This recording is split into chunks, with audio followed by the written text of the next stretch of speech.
Herkese merhaba arkadaşlar. Sizinle tekrardan görüştüğümüz için çok mutluyuz. Barыңарга salam dostlar. Sizlerdi кайрадан көрүп атканыбызга аябай кубанычтабыз. Бүгүн A2 деңгээлинин 3 грамматикалык сабагын баштап жатабыз. Бүгүнкү сабактын практика бөлүгүндө сагылыктуу жашам үчүн 16 курал. Мындайча айтканда, дени сак жашоо үчүн 16 эреже деген темада текст окуп, анын ичиндеги сөздөрдү, керектүү фразаларды которуп, окуу практика ишин кылабыз. Андан сырткары грамматика бөлүгүндө болсо исим жүмлөлөрүндөгү белгилүү кечмиш заман деген теманы өтөбүз. Мындайча айтканда, өткөн чак темасынын дагы бир бөлүгүн өтүп, анан өткөн чак темасын бышыктоо үчүн, кайталоо үчүн бир канча көнүгүүлөрдү, мисалдарды иштеп көрөбүз. Андан сырткары тилде, түрк тилинде сөздөрдү, сүйлөмдөрдү байланыштырыш үчүн байламталар бар. Иле, факат, чүнкү, ама деген ушул байламталарды үйрөнөбүз, кантип которулушун көрөбүз, сүйлөмдөрдү колдонуп, практика жүзүндө дагы көрсөтөм мен силерге. Грамматика бөлүгүндө ушул эки теманы өтөбүз. Андан сырткары ар дайымкыдай эле түрк маданиятын, Түркиядагы кызыктуу нерселерди бөлүшүш үчүн мен силерге баарыбызга белгилүү болгон Галата мунарасы тууралуу кеп куруп бермекчимин. Бул мунара тууралуу кызыктуу фактылар, мифтер тууралуу дагы айтып берем сабактын аягында. Бүгүнкү сабагыбыз дагы ар дайымкыдай кызыктуу жана пайдалуу болот деген ишеничтемин. Аягына чейин барыңыздар көрүп, экранга жакыныраак келип, калем дептериңерди алып жазып отургула. Анда эмесе баарыбызга ийгилик, hepimize başarılar arkadaşlar. Сабагыбыздын биринчи бөлүгүндө жана айткандай эле текст окуйбуз жана керектүү сөздөрдү үйрөнөбүз. Бүгүнкү текстибизде саалыклы бир хаят үчүн 10 алтын курал деген текст окуйбуз. Дени сак жашоо үчүн 10 алтын эреже. Sağlıklı bir hayat için doğru beslenmek çok önemli. Bu konuda beslenme ve diyet uzmanı Gönül Ciğerli doğru beslenmenin 10 altın kuralı vardır dedi. İşte biz de sizin için bu 10 altın kuralı sıraladık. Бул жакта мынтип атат, дени сак жашоо үчүн туура тамактануу аябай маанилүү дейт. Doğru beslenmek деген бул туура тамактануу дегенди билдирет. Bu konuda konu деген тема деген сөз. Бул темада beslenme ve diyet uzmanı туура тамактануу жана диета адиси, uzman деген адис деген сөз. Gönül Ciğerli туура тамактануунун алтын эрежеси бардыр, 10 алтын эрежеси бар деп айтыптыр. Келгиле ошол 10 алтын эрежени окуп көрөлү эми. Birincisi, sabah uyandıktan sonra bir saat içinde kahvaltı yapın. Sağlıklı insanlar genellikle kahvaltıda peynir, domates, salatalık, zeytin, yumurta, kepek veya çavdar ekmeği yiyorlar. Birinci ereje emneken, ertemenen ойгонгондо 1 saatin içinde tаңкы тамакты жеңиз дейт. Дени сак адамдар, sağlıklı insan деген, ушу дени сак адам деген сөз. Көбүнчө таңкы тамакта эмне жешет дейт? Peynir, sır, domates, pomidor, salatalık, badıraң, zeytin, оливка, yumurta, жумуртка, kepek veya çavdar ekmeği yiyorlar. Kepek ve çavdar деген бул ундун түрлөрү, ошондон жасалган нанды жешет дейт. Экмек деген нан. Ошол 10 алтын эрежени бөлүшүптүр. Gönül Ciğerli деген адис, анын биринчиси турганда 1 saatin içinde tаңкы тамагыңарды жегиле дейт. İkinci, öğle ve akşam yemeklerinde tavuk, hindi, balık gibi beyaz et tüketin. Sağlıklı insanlar haftada en az 2 gün mutlaka balık tüketiyorlar. İkinci erejем эмне деп атат? Öğle ve akşam yemeği. Öğle yemeği деген түшкү тамак деген сөз. Akşam yemeği кечки тамак. Түшкү жана кечки тамактарда тоок, үндүк, балык сыяктуу ак эттерди жегиле деп атат. Sağlıklı insanlar haftada en az 2 gün mutlaka balık tüketiyorlar. Deni sak адамдар жумасына эң аз 2 жолу сөзсүз түрдө балык жешет.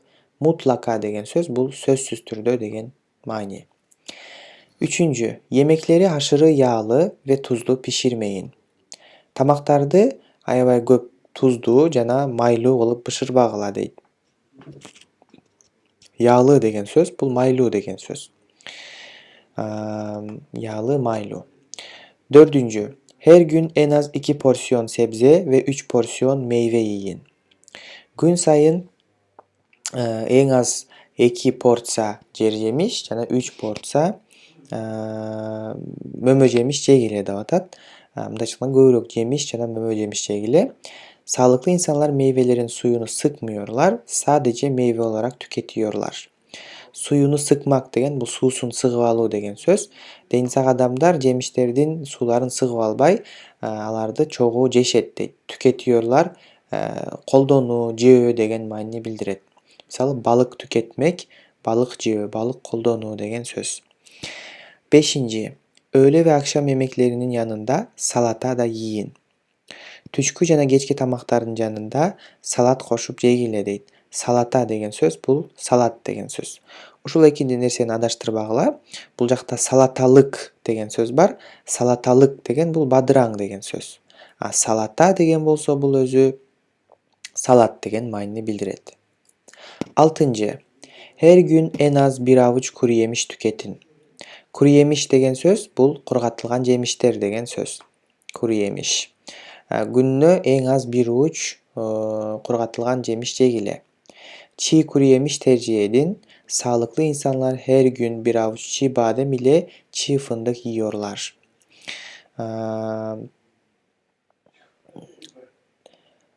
Çiğ деген бул ошол быш элек деген сөз да.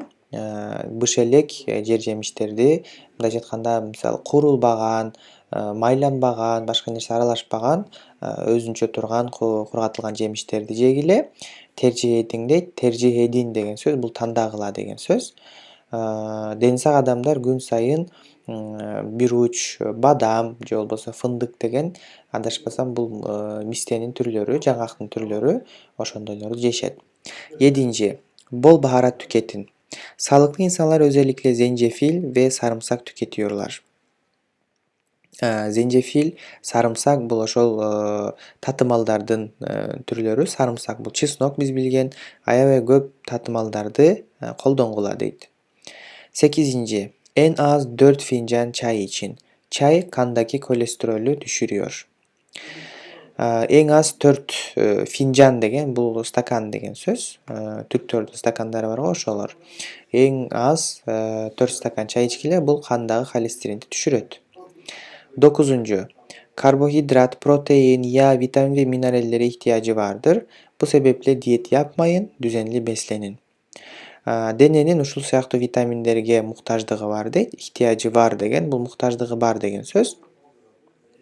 Дененин ушул витаминдерге муктаждыгы бар, ошон үчүн диета кармайм деп өзүңөр тие бербестен толук кандуу тамактангыла дейт.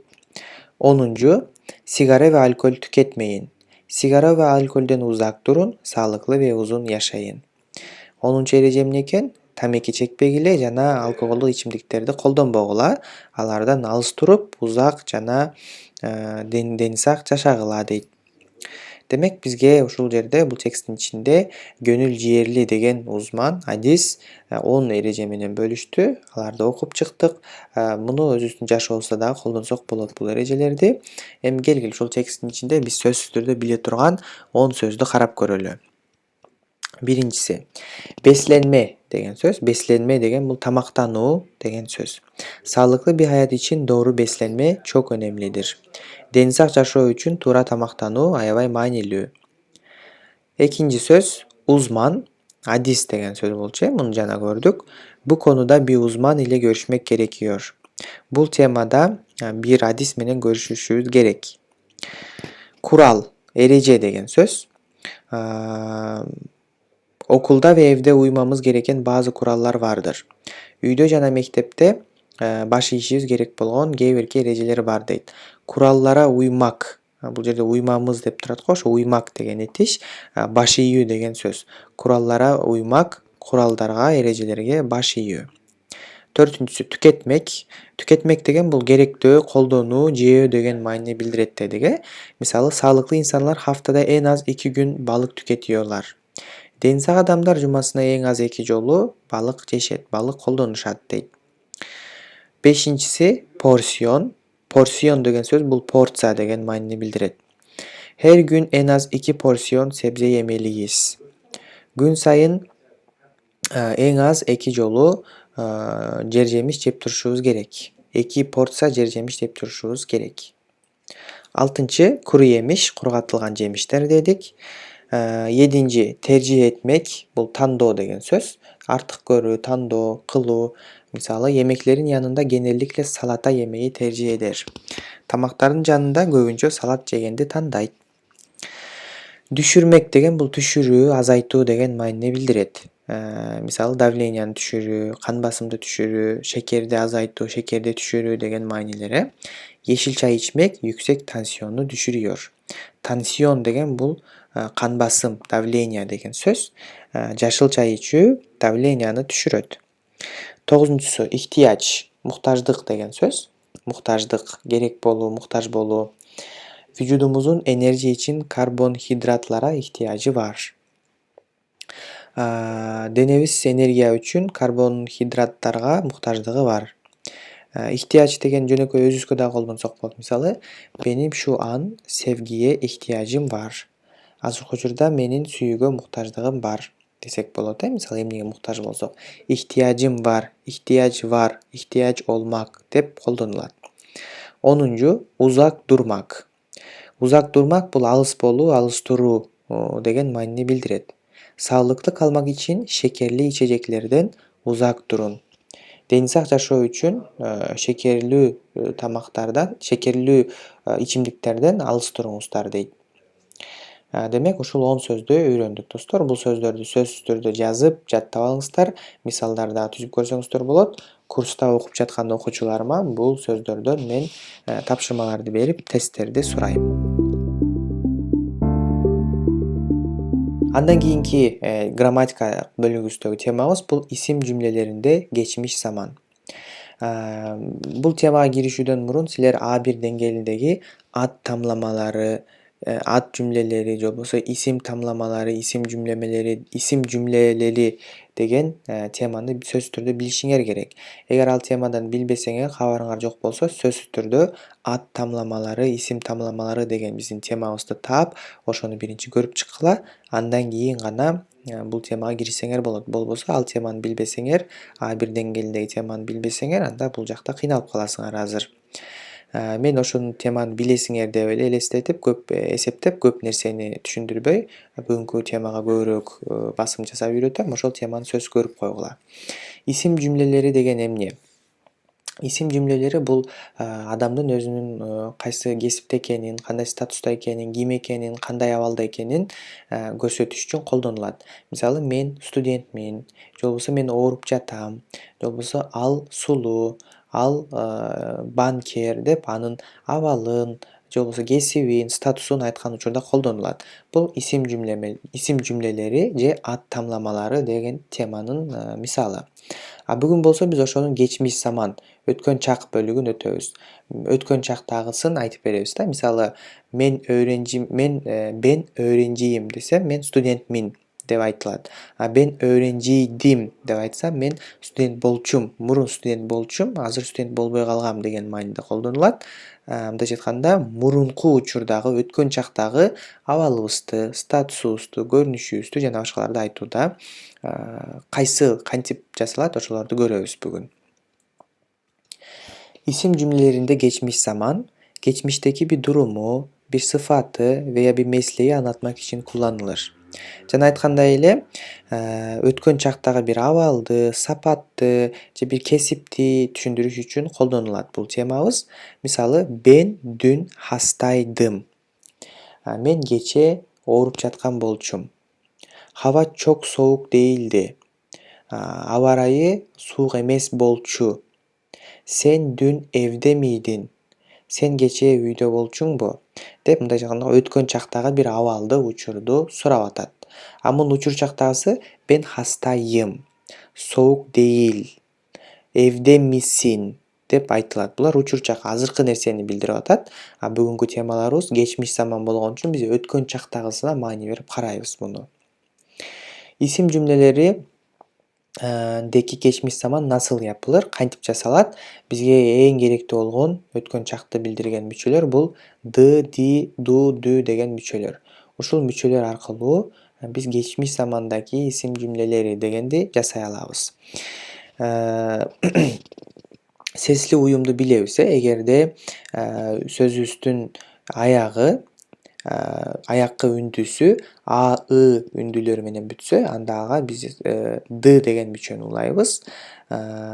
Ошондой эле и менен бүтсө ди дегенди улайбыз. У менен бүтсө ду дегенди, ү менен болсо бүтсө дүү деген мүчөнү улайбыз деп мурунку темаларда өткөнбүз.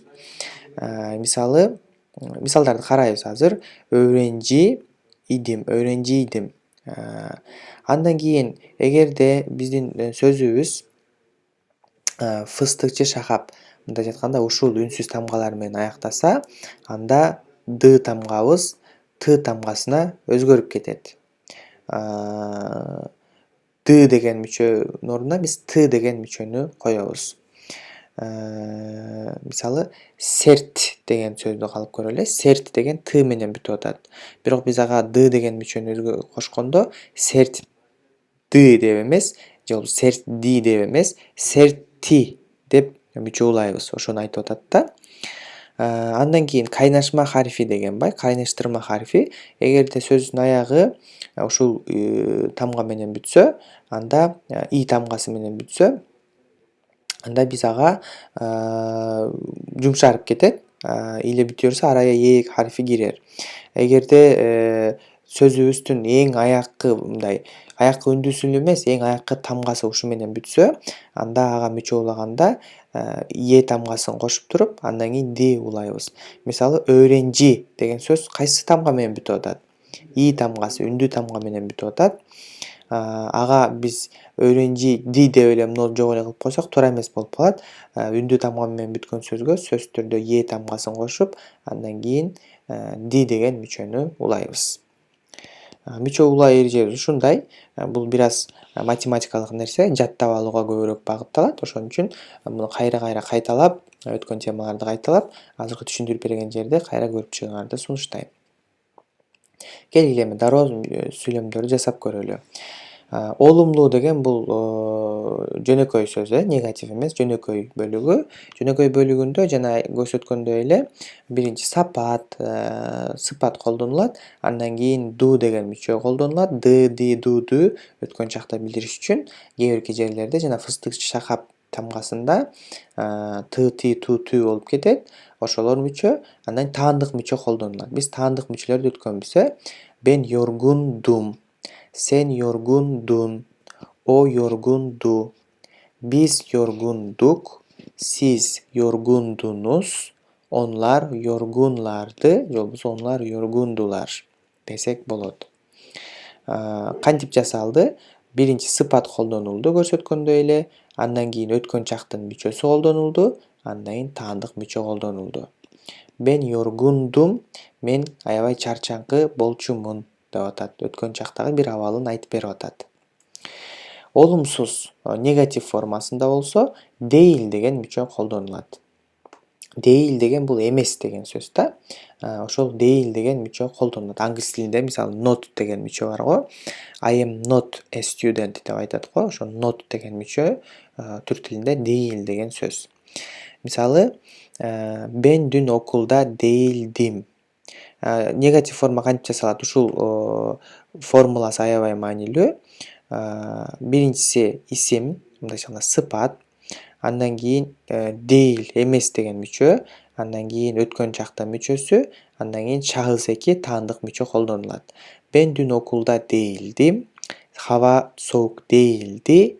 Biz hazır değildik деп айтып атат. Мен кечээ мектепте эмес болчумун. Аба ырайы суук эмес болчу. Биз даяр эмес болчук деп атат. Değil деген мүчө менен биз олумсузду жасайбыз. Суроолуу форматында болсо, биз билебиз, суроолуу формат кантип жасалат? Бардык эле бөлүктө суроо формасында мы, ми, му, мү деген мүчөлөр колдонулат жана бул сөздөн өзүнчө жазылат. Бул формуланы эстеп алсак, бизге жардам берет суроо формасын жасоо. Биринчи сапат колдонулат, андан кийин суроо мүчөсү, андан кийин сөзсүз түрдө биз суроо мүчөбүз үндүү тамга менен бүткөн үчүн сөзсүз түрдө е тамгасы кирет, андан кийин д ди өткөн чактын мүчөлөрү, андан кийин таандык мүчө келет. Ушул кызыл менен болгон формуланы жаттап алсаңар, булар мүчөлөрдү улоодо кыйналбайсыңар. Мисалы, сен дүн evde miydin? Сен кечээ үйдө болчуңбу?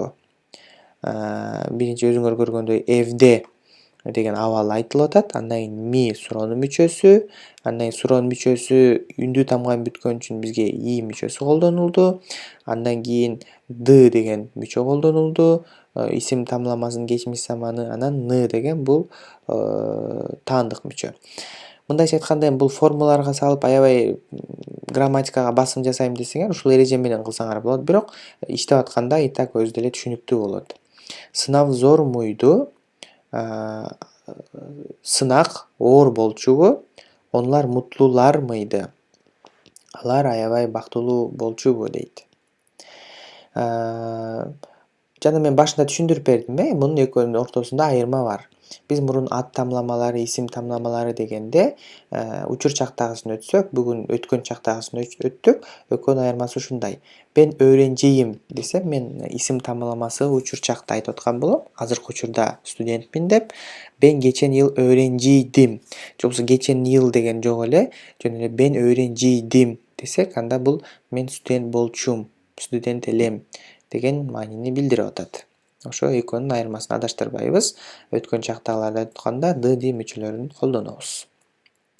Бул жакта жанагы азыр түшүндүрүп берген олумлуу, олумсуз сору деп 4 бөлүккө бөлүп жөндөп атат. Ушул таблицаны бир сыйра карап алгыла, анткени курста окуп аткан студенттериме мен ушул жакта сөздөрдү жөндөтөм. Ушул 4 бөлүккө жаздырам. Мисалы, ben hastaydım. Жөнөкөй формасы мен ооруп жаткан болчумун. Негатив формасы ben hasta değildim. Негатив формасы değil менен жасалат дедик. Суроолуу формасы мы жасалат. Олумсуз сорунда değil miydin, değil miydim деп жасалат. Олумсуз сорууга дагы değil кошулат. Муну көрдүк, муну бир сыйра карап алсаңар болот. Бизге мындай жакшы портрет түзүп берет да, айырмасын билиш үчүн. Келгиле эми азыркы темабызды бышыкташ үчүн биз көнүгүү иштеп көрөлү. Бул жакта азыркы үйрөнгөн мүчөлөрдү тематикага жараша д, ди, ду деген мүчөлөрдү жана суроолуу форма колдонулуп турган жерде суроолуу мүчөлөрдү колдонуп, ошол көнүгүүнү иштеп көрөлү. Азыр пауза кыласыңар видеону, анан өзүңөр азыркы иштеп калган эрежелер менен мүчөлөрдү бош жерлерге улайсыңар. Анан мен туура жоопторун көрсөтөм. Аткардыңар деп ойлойм, достор. Келгиле анда мен туура жоопторун көрсөтө берейин. Биринчиси, geçen hafta çok yorgun, bu yüzden temizlik yapmadım. Кайсы мүчөнү улайбыз? Yorgundum дегенди улайбыз, анткени мен деген маани билдирип атат. Yapmadım деп. Контекстке жараша ошонун мүчөнү табышыбыз керек да биз. Маанисин түшүнүшүбүз керек. Geçen hafta çok yorgundum. Мурунку жума аябай чарчаңкы болчумун. Bu yüzden ошон үчүн тазалык кылган жокмун. Temizlik yapmak бул уборка кылуу деген сөз, тазалык кылуу. Экинчи, siz geçen hafta sonu neden hastaneye gittiniz? Siz geçen hafta sonu мурунку жума оорулуу болчуңузбу? Эмне үчүн ооруканага бардыңыз деп атат. Siz мурунку жума hasta mıydınız? Оорулуу болчуңузбу деп айтабыз. Мыйдыңыз бул жерде суроо белгиси турган үчүн биз дароо суроолуу сүйлөм экенин билебиз. Таандык мүчөнү улап атканда siz деген ататоч бизге жардам берет. Üçüncüsü, sen dün çok üzgün bir şey mi oldu? Üzgündün деп айтабыз. Üzgündün, анткени бул жөнөкөй эле сүйлөм болуп атат. Суроолуу сүйлөм бул жакта келип атат. Sen dün çok üzgündün. Sen кечээ аябай капалуу болчуң. Бир нерсе болдубу дейт. Sen дегенди карап туруп биз ошого жараша dün дегенди уладык. Senin baban öğretmen miydi? Senin ataң mugallim болчубу? Mehmet geçen hafta çok mutsuzdu. Çünkü sınavı çok geçti. Mehmet murunku juma аябай бактысыз болчу. Анткени экзамени сынагы аябай жаман болду, жаман өттү дейт. Бул темаларды түшүндүк, биринчи ошол ды мүчөлөрүн улайбыз, анан ата точко карап таандык мүчөлөрдү улап коебуз. Таандык мүчөлөрдү биз мурунку темаларда өткөнбүз. Ат тамламалары, исим тамламалары, таандык мүчөлөрү боюнча А1 деңгээлин аябай жакшы билгендер, ошол темаларды жакшы өздөштүргөндөр жана бүгүнкү кечмиш заман формасын жакшы билгендер бул көнүгүүлөрдү оңой эле жасай алат. Болгону көбүрөөк сөз билишибиз керек. Айтылган эки теманы жана алардын айырмасын жакшы билишибиз керек. Андан кийин көбүрөөк сөз билип, контекстти түшүнсөк, ошол мүчөлөрдү оңой гана улай алабыз. Келгиле эми грамматикабыздын экинчи темасы баалачылар бөлүгү. Баалачылар деген теманы өтөбүз. Баалачылар деген бул байламталар деген сөз. Байламталар эмне деген? Бул сөздү сүйлөмдүн ичинде эки сөздү бири-бирине маанилештириш үчүн колдонулат. Ошону биз баалачылар деп айтабыз. Байламталар. Мисалы үчүн кыргыз тилинен биринчи мисал келтирип берейин силерге. Кыргыз тилинде түшүнүктүүрөөк болуш үчүн байламталар сөздөрдү же сүйлөмдөрдү бири-бирине мааниси боюнча байланыштырат. Мисалы, Залкар менен Марлен балык тутушту. Бул жерде эки адамды бири-бирине байлап атат, менен деп. Экөө чогуу бир иш кылганын көрсөтүп атат. Же болбосо алма менен алча анын сүйүктүү тамактары. Алма менен алча деп экөөнү бири-бирине байлап атат, кошуп атат. Ошону биз байламта деп атабыз. Байламта деген сөз бул жерде менен деген болду да ошондо. Же болбосо ал барбайт, анткени анын иши бар. Бул жерде сөздүн себебин билдирип атат. Эмне себептен барбайт экенин көрсөтүп атат жана анткени деген сөз колдонулуп атат. Анткени деген сөз бул жерде байламта. Бизде баары бар. Ошондуктан биз бактылуубуз. Бизде баары бар, ошондуктан ошол себептен биз бактылуубуз деп атат. Мындайча айтканда, кандайдыр бир нерсенин себебин көрсөтүп атат. Ошону биз ошондуктан, ошол себептен деген маанини билдирип, сөзгө бир кандайдыр бир жаңы маани, себеп кошуп атат да. Ошолорду биз кыргыз тилинде байламта дейбиз, ал эми түрк тилинде баалач дейбиз. Бул биздин досум экөөбүздүн балык туткандагы сүрөтүбүз. Залкар менен Марлен деген ушул эки бала. Келгиле эми түрк тилиндеги баалачыларды карап көрөлү. Байламталардын эң көп колдонулганы иле деген сөз. Иле деген бул менен дегенди билдирет. Иле келимеyi бири-бирине баалар ve бирликтелик анламını katar. Ошо жана айткандай эле эки сөздү бири-бирине байланыштырат, ошонун чогуу экенин көрсөтөт. Мисалы, örnek, pazardan elma ile portakal aldım. Bazardan alma menен apelsin aldım. Okula her sabah otobüs ile gidiyorum. Окууга күн сайын эртең менен автобус менен барам. Автобус менен. Бүгүн аннем ile babam doktora gittiler. Бүгүн атам менен апам докторго барышты. Çayı her zaman şeker ile içerim. Çaydı ар дайым şeker менен içem. Kardeşim ile beraber ödev yapıyoruz. Bir тууганым менен чогуу тапшырма аткарып атабыз. Мындайча айтканда, бул бир тууганым менен, алма менен, автобус менен, атам менен, сахар менен деп эки сөздү бири-бирине байланыштырып атат. Ошонун түркчөсү иле деген сөз. Бирок бул сөзгө дагы уланып кеткен учурлары көп учурда кездешет. Аны мен бүгүн кошпой калыптырмын. Курста окуп аткан окуучуларыма тест тегиштин аяккы бөлүгүндө ушуга байланыштуу тема берем. Ошону дагы көрүп, кошумча түшүнүп алсак болот. Мисалы, элма иле дебей, элмайла. Otobüs ile дебей, otobüsle деп кыскартылып, эки сөзгө кошулуп кетет да мүчө. Ошол учурун курста окуп аткандарга тесттин аягында кошумча тапшырма катары берем. Ошону көрсөңүздөр болот. Экинчи биздин байламтабыз, баалачыбыз чүнкү деген сөз. Чүнкү бул анткени, себеби деген маанини билдирет. Bir durumun sebebini açıklamak için kullanılır. Önce sonuç, sonra sebep gelir. бир окуянын, бир учурдун себебин түшүндүрүш үчүн колдонулат. Ошон үчүн себеби анткени деп айтылат да. Dışarı çıkmıyorum çünkü dışarıda yağmur yağıyor. Sırtка чыкпайм, анткени сыртта жамгыр жаап атат. Сынавдан düşük not aldım çünkü hiç çalışmadım. Сынактан аябай аз балл алдым, анткени такыр иштеген жокмун, даярданган жокмун. Su içiyorum çünkü çok susadım. Su içip atam, sebebi aябай susadım. Derse geç kaldım çünkü sabah uyanamadım. Сабакка geç kaldım, анткени эртең менен ойгоно алган жокмун. Yemek yapmıyorum çünkü hiç vaktim yok. Тамак кылбайм, анткени такыр убактым жок дейт. Биринчи себебин айтып атат, анан себеби анткени деп туруп, дагы анын биринчи натыйжаны айтып атат, анткени себеби деп туруп, анан себебин кошуп айтып атат. Бир нерсенин, бир учурдун себебин билдириш үчүн колдонулат. Чүнкү деген маани билдирет. Үчүнчү байламтабыз бул fakat деген сөз. Fakat, ama деген бул экөө бирок деген маани билдирет. Бирок, fakat же ama. Экөөнүн бири-биринин учуруна, ордуна колдоно берсек болот. Экөө бирдей эле маани билдирет. Бирок түрк тилинде көбүнчө ama дегени көбүрөөк колдонулат. İki zıt veya farklı düşünceyi birbirine bağlar. Olumlu bir cümleden sonra olumsuz bir durum veya tam tersi geleceği zaman kullanılır.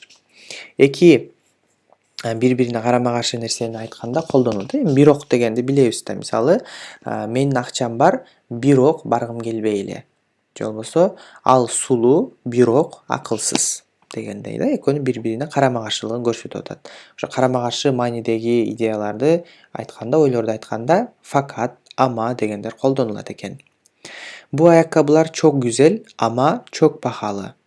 Бул бут кийимдер аябай кооз, бирок аябай кымбат. Türkçe anlıyorum fakat konuşamıyorum. Türkçe түшүнөм, бирок сүйлөй албайм дейт. Калган 3 мисалды көрүп аткандар которуп комментарийге жазгыла.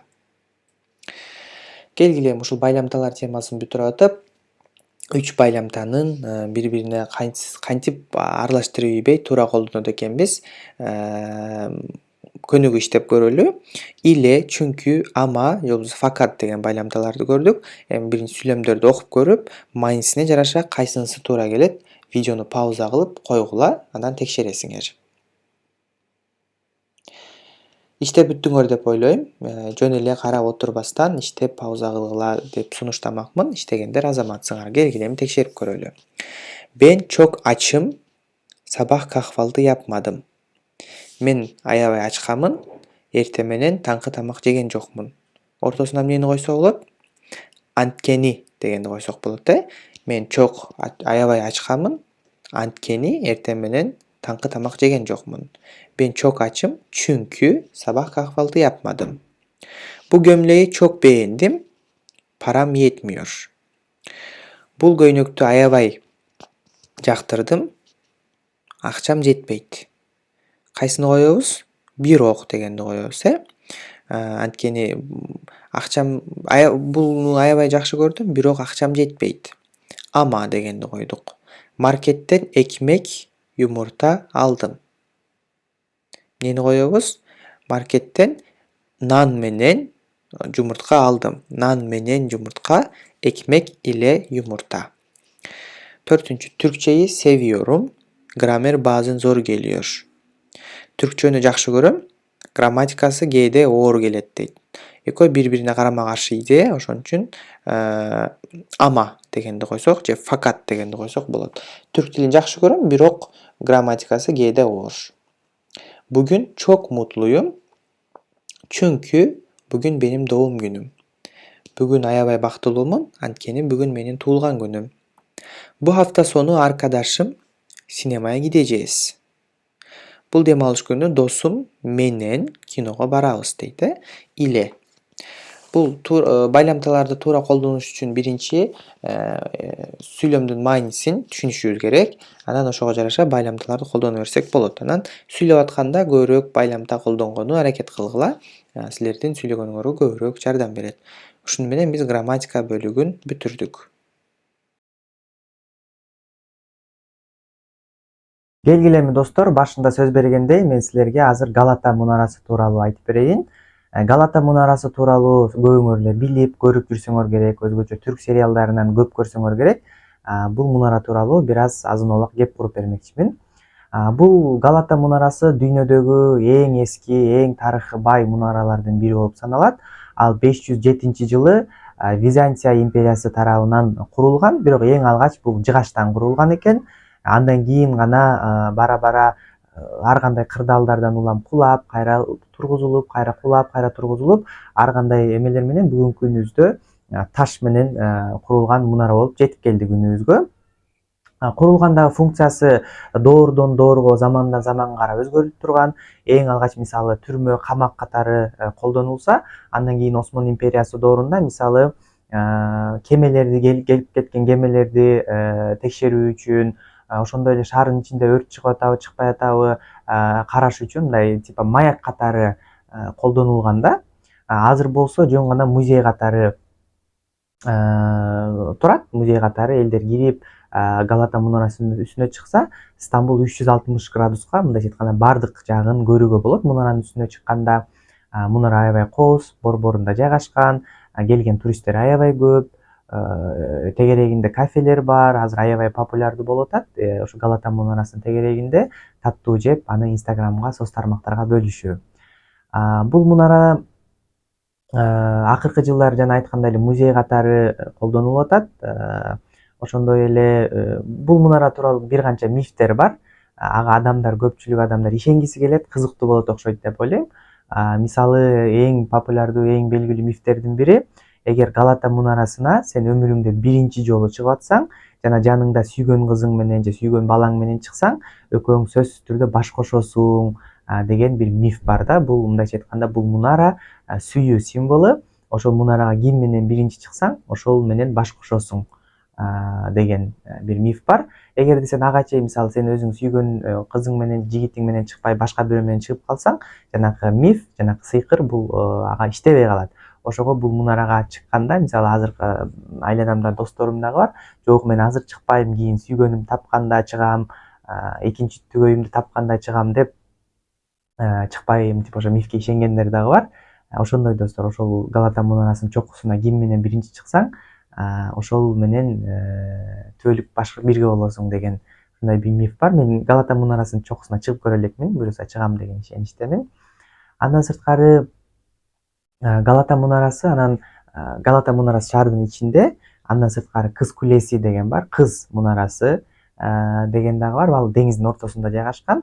Ошо Галата мунарасы менен Кыз кулеси экөө бири-бирине мындай сүйүү менен байланган. Галата бул эркек, Кыз кулеси, Кыз мунарасы бул кыз.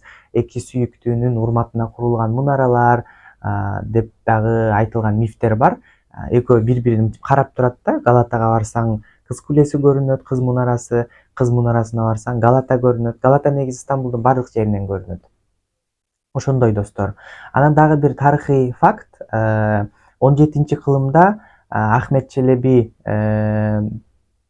адашпасам атын туура айттым, Ахмет Челеби деген бир адам Галата мунарасынын чокусуна чыгып, жасалма канаттарды жасап, ошо Босфор деңизинин бул өйүзүнө учуп өткөн. Бул тарыхый факт. Канаттарды жасап, ошол бир мунаранын чокусуна чыгып, кадимкидей ошо мунарадан секирип, аркы өйүзгө өткөндүгү айтылат. Муну биз мисалы Даңазалуу доор сериалынан дагы көрсөк болот. Ошол Ахмет Челеби, ошонун бирөөсү учуп өткөнү ошо сериалга да тартылган. Бул дүйнөлүк авиадагы эң алгачкы учууга болгон аракеттер деп дагы айтылат. Ага чейин мисалы самолет жок болчу, вертолет жок болчу, башка эч нерсе жок болчу. Адам өз күчү менен өз канаттары жасап алып, ал өйүздөн бул өйүзгө учуп өткөн. Муну ошол сериалдан дагы көрсөк болот достор.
Boşuna bin fenli mucit dememişler.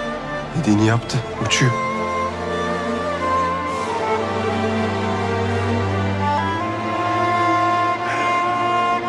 Ezelden uçuyor!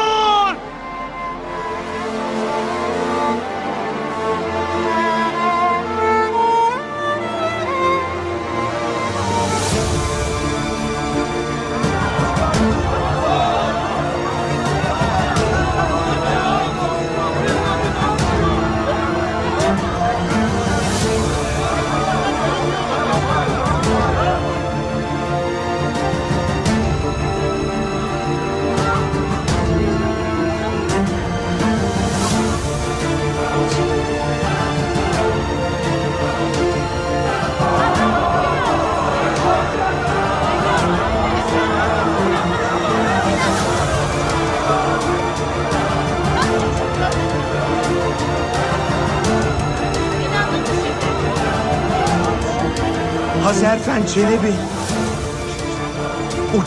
Uçacağım demişti. Vallahi uçuyor. Bismillah.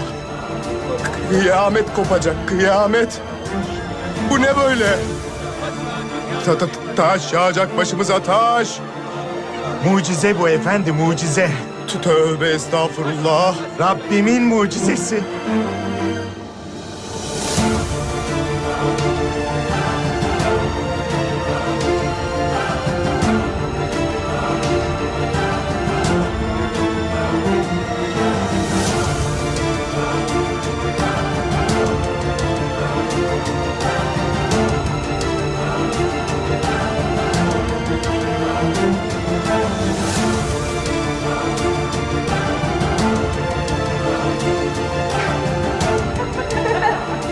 Allah'ım sen aklıma mukayyet ol.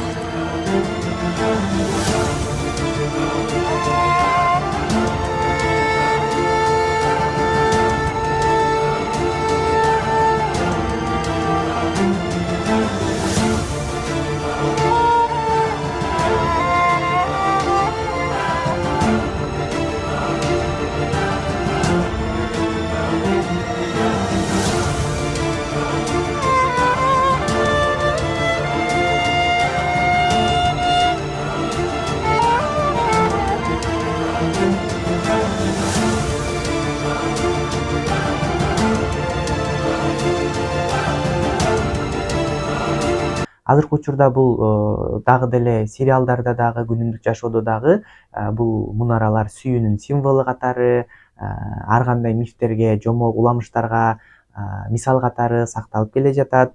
Жанында ар кандай кафелер бар, туристтерди тартуу үчүн ар кандай окуялар, иш-чаралар уюштурулат. Бул мунарага мен өзүм барып көрдүм, бирок чыгып көргөн эмесмин. Ошондой достор, бул мунара тууралуу дагы кызыктуу факттарды түрк тилинде издеп, тилиңерди практика кылганча мунара тууралуу дагы көбүрөөк билсеңер болот. Ошону менен бүгүнкү сабакты жыйынтыктай берели. Умарым бүгүнкү дерсimiz çok güzel geçmiştir. Beğenmişsinizdir. Tekrardan bir dahaki derste görüşünceye kadar kendinize dikkat edin arkadaşlar. Görüşürüz. Derslerinizi unutmayın.